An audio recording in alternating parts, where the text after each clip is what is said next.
अस्सलाम वालेकुम everyone. So meeting you all after long और काफ़ी खुशी की बात है, काफ़ी मज़े की बात है कि सीनियर ऑडिटर का जो रिज़ल्ट था काफ़ी अर्से से पेंडिंग था, वो बहरहाल अनाउंस हो गया है। और कोई 1003 में से 1000 स्टूडेंट्स के रिज़ल्ट अनाउंस हो गए। एक स्टूडेंट 3 स्टूडेंट्स डिफरेंट कोटास के उनके रिज़ल्ट्स फ़िलहाल पेंडिंग है एलिजिबिलिटी के हवाले से। सो कॉन्ग्रेचुलेशंस टू ऑल जिनके रिज़ल्ट्स जो हैं वो आए हैं और जो इसमें माशाल्लाह कामयाब हुए हैं, and very well deserved, many congratulations. And this video is to help you all with further questions जो मुझे बहुत सारे रिसीव हो रहे हैं। जैसे मुझसे एक सवाल हो रहा है कि प्रोसेस क्या है आगे, सैलरी क्या बनती है, पोस्टिंग कहाँ और कैसे होती है, हाउस रिक्विजिशन का क्या मामला है, मिलती है नहीं मिलती है, कहाँ मिलती है कहाँ नहीं मिलती, कितनी मिलती है, राइट। इसके अलावा मैं एक जॉब पर हूँ, अब मुझे ये दूसरी जॉब ऑफ़र आ गई है तो मैं जॉब ए पे जाऊँ या मैं जॉब बी पे जाऊँ, और इन तमाम चीज़ों के हवाले से हम काफ़ी डिटेल बात करने जा रहे हैं। सबसे पहले तो I am very happy for all of you and for all the students जो स्टेट बैंक में भी सिलेक्ट हुई हैं। I couldn't make a video for you all exclusively, लेकिन आई एम वेरी हैप्पी कि आप सबकी सिलेक्शन हुई। एंड अल्हम्दुलिल्लाह I am very happy also for the fact कि स्टेट बैंक का जो इमर्जिंग वुमेन लीडर इनिशिएटिव का प्रोग्राम था उसमें 50 में से 50 स्टूडेंट्स का गालिबन कोहॉर्ट है, और उसमें से 9 स्टूडेंट्स जो हैं वो उनको उनके साथ प्रिपरेशन में का मौका मिला, उनको प्रिपेयर करवाने का या उनको थोड़ा बहुत हेल्प करने का मौका मिला। Very happy, very excited. So अब आते हैं इंपॉर्टेंट चीज़ों की तरफ। सबसे पहले तो बिफोर आई कॉन्ग्रेचुलेट एवरीवन जो और उनको आपको मैं फर्दर प्रोसेस के बारे में बताऊं, एक चीज़ मैं आपको बताना चाहता हूं which is very important. This is for दोस्त जिनका नहीं हो सका। जब मैं इस लिस्ट को ओपन करता हूँ ना तो मैंने बहुत सारे नाम देखे जिनको मैं देखता हूँ कि ओह अच्छा ये भी सिलेक्ट हुआ, ये भी सिलेक्ट हुआ, ये भी सिलेक्ट हुआ। एक ऐसा बंदा जो स्टेट बैंक में मेरे साथ इंटरव्यू दिया था, रिजल्ट पेपर्स दिए थे, शायद वहाँ पे उस टाइम सिलेक्शन नहीं हो सकी थी, और अब वो एक दो और डिपार्टमेंट में काम कर रहा है, उसका नाम भी आया इस लिस्ट में। कहने का मकसद ये है कि वो लोग जिनको हम देख रहे हैं ना कि इनकी सिलेक्शन हो गई, वो कोई सालों से मेहनत कर रहे थे। तो इट्स नॉट कि आप खुदा न ख्वास्ता कम हैं, आप खुदा न ख्वास्ता वीक हैं।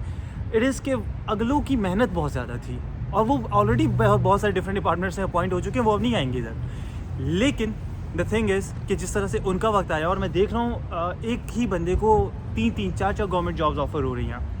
तो इसका मतलब ये है कि अगर एक बंदे को 3-4 ऑफर्स आ सकती हैं, इसका मतलब ये है कि वो अपने आप को इतना रेडी कर चुका है या कर चुकी है, और अगली बारी इंशाल्लाह आपकी हो सकती है। So just don't lose your heart, कोशिश करते रहें, मेहनत करते रहें। आपके सामने है बेशुमार मिसालें हैं, हर बंदा कहता फिर रहा है कि मुझे यहाँ से भी ऑफ़र आ गई, यहाँ से भी ऑफ़र आ गई। तो यार अगर उनको 2-3-4 ऑफर्स आ सकती हैं, आपको भी एक तो मिल ही जाएगी ना। उनके रास्ते पे चलें, बस कोशिश करें, मेहनत करें, दैट्स इट।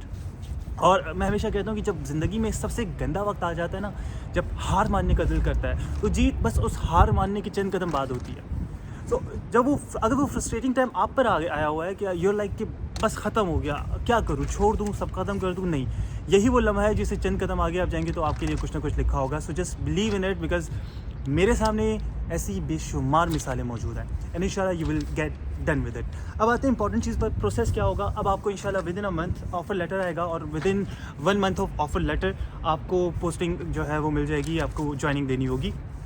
ज्वाइनिंग के हवाले से एक चीज़ ये होती है कि अक्सर लोग आपको कहते हैं, मजबूर करते हैं कि यार जल्दी से जल्दी ज्वाइनिंग दे दो, ये कर दो, वो कर दो, सीनियरिटी में काउंट हो जाओगे। ऐसा कुछ नहीं है। ये सीनियरिटी वाला सिलसिला जो है ये उनके लिए जो ग्रेड 15 से नीचे होते हैं। आपकी पोजीशन के हवाले से it is not going to affect you much. आपका जो फेडरल पब्लिक सर्विस कमीशन ने मेरिट लिस्ट बनाई है, उसमें आपका जो नंबर आता होगा आप उसी हिसाब से सीनियरिटी में काउंट हो जाएंगे, ठीक है। तो एक तो बात ये हो गई।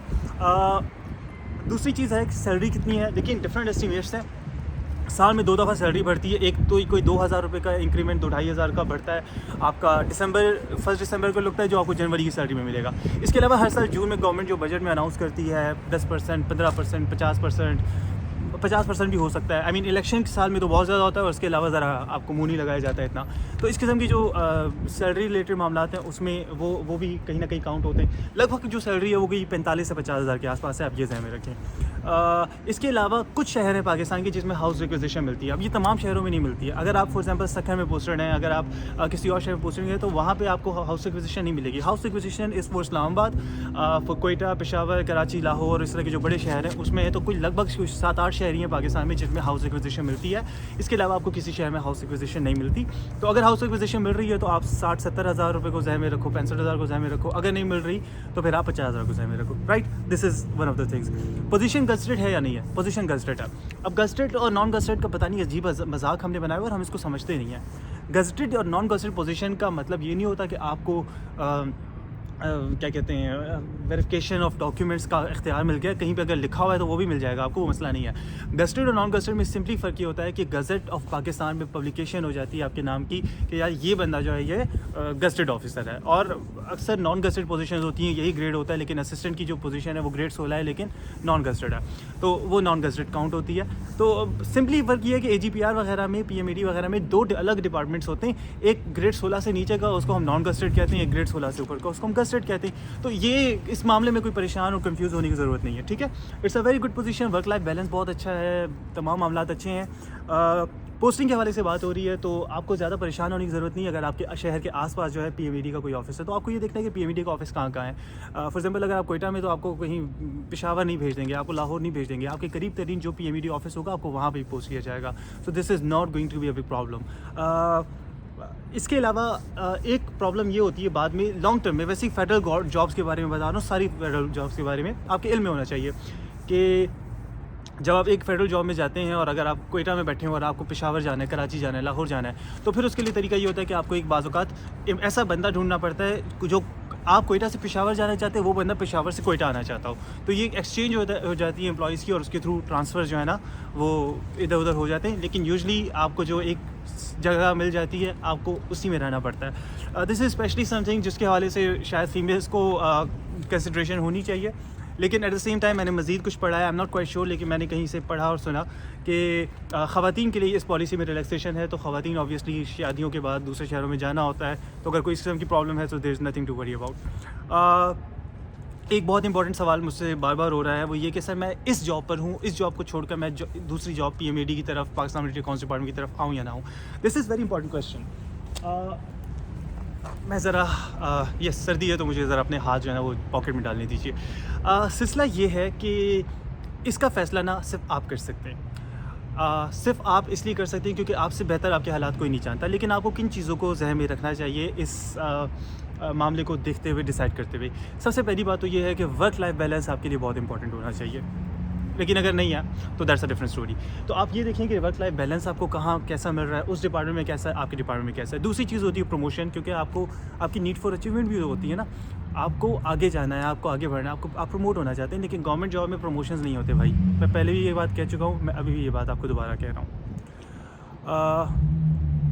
आपको गवर्नमेंट जॉब में प्रमोशन के लिए 20-20 साल बैठना पड़ता है। अगर बैठ सकते हैं तो ठीक है, अगर नहीं बैठ सकते तो इस जॉब को करके इसके बाद कहीं और निकलें।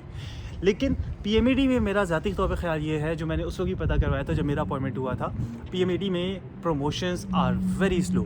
और ज़ाती तौर पे मैं इतना जानता हूँ कि जिस डिपार्टमेंट में भरमार हो जाती है ना, जैसे 1000 लोग एक साथ PMAD में अपॉइंट हुए 16 ग्रेड पर, तो अब वो सीनियरिटी वाला सिलसिला होगा, वेट करना होगा, आप इफ़ा देंगे, उससे कुछ चीज़ें स्ट्रीमलाइन हो जाएंगी मगर स्टिल टाइम लगेगा।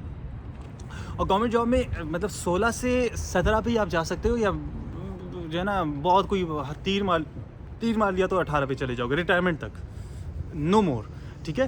अगर इतना ही प्रमोशन का शौक है तो फिर आप CSS करके जाएँ। लेकिन इस अपॉर्चुनिटी को ज़रूर लें, और प्रमोशंस के लिए आपने अपने गवर्नमेंट जॉब में पे आपने रिलाई नहीं करना।